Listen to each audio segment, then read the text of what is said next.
పాడి పంటల ఛానల్ వీక్షిస్తున్న రైతు సోదర సోదరిమణులకు నా నమస్కారములు. నా పేరు డాక్టర్ ఎం శ్రీనివాసరావు. నేను సేద్య విభాగంలో శాస్త్రవేత్తగా వ్యవసాయ పరిశోధన స్థానం రావుగల్లో పనిచేస్తున్నాను. ఈరోజు మనం వరి సాగు పద్ధతులు, కలుపు యాజమాన్యం గురించి తెలుసుకుందాం. సాధారణంగా ఆంధ్రప్రదేశ్ రాష్ట్రంలో సుమారు 56.77 లక్షల హెక్టార్ల విస్తీర్ణంలో సాగు చేస్తున్న అన్ని రకాల పంటల్లో వరి అనేది ప్రధాన ఆహార పంట. సుమారు 21.3 లక్షల హెక్టార్లలో వరి పంట సాగు చేయబడి 126.3 లక్షల టన్నుల దిగుబడిని సాధించడం జరుగుతుంది. సగటు ఉత్పాదకత చూసుకున్నట్లయితే హెక్టార్కు 5.9 టన్నులు వస్తున్నది. అలానే సార్వాలో చూసుకున్నట్లయితే హెక్టార్కు 5.3 టన్నులుగాను, దార్వాలో చూసుకున్నట్లయితే హెక్టార్కు 7.2 టన్నులుగాను దిగుబడి వస్తుంది. వరి పంట సాగులో అధిక దిగుబడినిచ్చే రకాల ఎంపిక నుండి పంట ఇంటికి వచ్చే వరకు రైతులు మేలైన యాజమాన్య పద్ధతులను పాటించడం ద్వారా నికర ఆదాయాన్ని పెంచుకుంటూ అధిక దిగుబడులను సాధించవచ్చు. ఈ మేలైన యాజమాన్య పద్ధతుల్లో ముఖ్యంగా చూసుకున్నట్లయితే సకాలంలో కలుపు యాజమాన్యం అనేది రైతులకు అధిక దిగుబడులను సాధించడంలో ముఖ్య పాత్ర పోషిస్తుంది. సాధారణంగా ఈ వరి పంటను ప్రాంతాలను బట్టి రైతులు వివిధ పద్ధతుల్లో సాగు చేస్తూ ఉంటారు. వీటిలో పొడి దుక్కులో నేరుగా విత్తనం వెదజల్లడం లేదా సీడ్ డ్రిల్ ద్వారా కానీ విత్తుకోవడం, అలానే దమ్ము చేసిన పొలంలో నేరుగా మొలకెత్తిన విత్తనం లేదా పొడి విత్తనం చల్లుకోవడం లేదా డ్రమ్ సీడర్తో లైన్లో విత్తుకోవడం. సాధారణ సాగు పద్ధతిలో అయితే నారు పెంచి 21 నుంచి 25 రోజుల్లోపు ప్రధాన పొలంలో ఉడిపించుకోవడం లేదా యంత్రాల సహాయంతో వరుసల్లో నాట్లు వేసుకోవడం.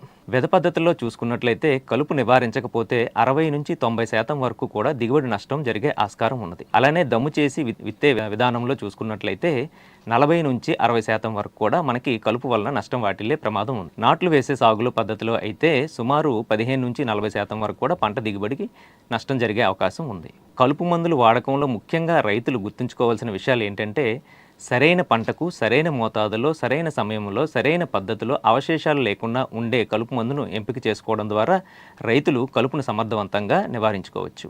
ప్రస్తుత పరిస్థితుల్లో కూలీల కొరత, అలానే నీటి లభ్యత, సాగు ఖర్చు ఎక్కువగా పెరగడం, దమ్ము చేయడానికి ట్రాక్టర్ ఖర్చు పెరిగిపోవడం వలన రైతులు సాధారణంగా పొడి దిక్కులో విత్తనం విత్తుకునే పద్ధతి వైపు మొగ్గు చూపుతున్నారు. దమ్ము చేసి నాటే వరి పద్ధతిలో అయితే నీటి నిల్వ ఉంచడం వల్ల కలుపు సమస్య తక్కువగా ఉన్నప్పటికీ ఈ పొడి దుక్కులో వేసుకునే విత్తనం ద్వారా ఎక్కువగా కలుపు సమస్య ఉంటుంది. తర్వాత మనం పొడి ఎదవరి పద్ధతిలో వాడదగ్గ కలుపు మందుల గురించి తెలుసుకుందాం. ముఖ్యంగా పొడి ఎద వేసుకున్న వరిలో చూసుకున్నట్లయితే ఉదర కానివ్వండి, నక్షత్ర గడ్డి కానివ్వండి, దోమకాలు గడ్డి, అలానే తుంగజాతి కలుపులలో తుంగ, అల్లిగడ్డి, వెడల్పాటి గడ్డి, వెడల్పాటి ఆకు కలుపు చూసుకున్నట్లయితే ఎక్కువగా చంచలాకు, గలిజేరు కాడ, కొన్ని చోట్ల అమృత కాడ, ఆమడికాయ, నేల ఉసిరి కూడా ఎక్కువగా వస్తూ ఉంటాయి. ఇవే కాక కనుపుల గడ్డి, ఉర్రంకి, పల్లవిరుపు గడ్డి, అలానే గరిక, కారిగడ్డి, పిల్లడుగు ఆకు, నీటి తామర, బొక్కినాకు వంటివి కూడా ఎక్కువగా వస్తూ ఉంటాయి. పంట తొలిదశ అంటే పంట కాలంలో 3వ వంతు కాలం స్వల్ప, మధ్యస్థ మరియు దీర్ఘకాలిక వరి రకాలను బట్టి 30 నుంచి 50 రోజుల వరకు కూడా మనం పైరుకు కలుపు నుంచి పోటీ లేకుండా చూసుకోవాలి. నేరుగా విత్తే విధానంలో వరిలో 3 దశల్లో కలుపు నిర్మూలన చేయవచ్చు. అవకాశం ఉన్నంత వరకు వేసవిలో లోతు దుక్కులు చేసుకోవాలి. అలానే వరి పొలాన్ని బాగా దుక్కు చేసుకొని వరి విత్తనాలను వెదచల్లుకోవాలి. విత్తిన 24 నుంచి 48 గంటల లోపు పొలంలో తేమ ఉన్నప్పుడు పెండిమిథాలిన్ అనే కలుపు మందును ఎకరానికి 1 నుంచి 1.2 లీటర్లు 200 లీటర్ల నీటిలో కలుపుకొని పిచికారీ చేసుకున్నట్లయితే కలుపు రాకుండా నివారించుకోవచ్చు. అలానే పెండిమిథాలిన్ 38.4% ద్రావకం కూడా స్టాంప్ ఎక్స్ట్రా పేరుతో మార్కెట్లో అందుబాటులో ఉంది. ఈ ద్రావకం అయితే ఎకరానికి 700 మిల్లీలీటర్లు 200 లీటర్ల నీటిలో కలిపి పిచికారీ చేసుకోవాలి. కొత్తగా పెండిమిథాలిన్ మరియు పైరిజోసల్ఫ్యూరాన్ రెడీ మిక్స్ కాంబినేషన్లు రకరకాల పేర్లతో మార్కెట్లో అందుబాటులో ఉన్నాయి. ఈ ద్రావకాన్ని అయితే ఎకరానికి 800 మిల్లీలీటర్లు 200 లీటర్ల నీటిలో కలిపి పిచికారీ చేసుకున్నట్లయితే దాదాపు 20 నుంచి 25 రోజుల వరకు కూడా కలుపు రాకుండా నివారించుకోవచ్చు.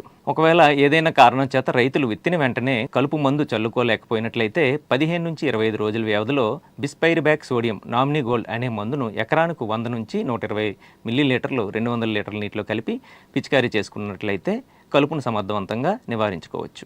అలానే మార్కెట్లో అందుబాటులోకి వచ్చిన bispyribac sodium plus pyrazosulfuron ready mix combination ఎకరానికి 80 గ్రాములు మందును 200 లీటర్ల నీటిలో కలిపి పిచికారీ చేసుకున్నట్లయితే అన్ని రకాల కలుపు మందులను కూడా సమర్థవంతంగా అరికట్టవచ్చు. అలానే ఇంకొక కలుపు మందు ట్రైఫెమోన్ ప్లస్ ఇథాక్సి సల్ఫురాన్ ఎకరానికి 60 నుంచి 80 గ్రాములు 200 లీటర్ నీటిలో కలిపి పిచికారీ చేసుకున్నట్లయితే గడ్డి జాతి రకాలు, వెడల్పాటి ఆకు రకాలు మరియు కొంతవరకు తుంగజాతిని కూడా మనం కలుపును నివారించుకోవచ్చు. ఈ అవకాశం ఇచ్చిన పాడి పంటల ఛానల్ వారికి నా ధన్యవాదములు.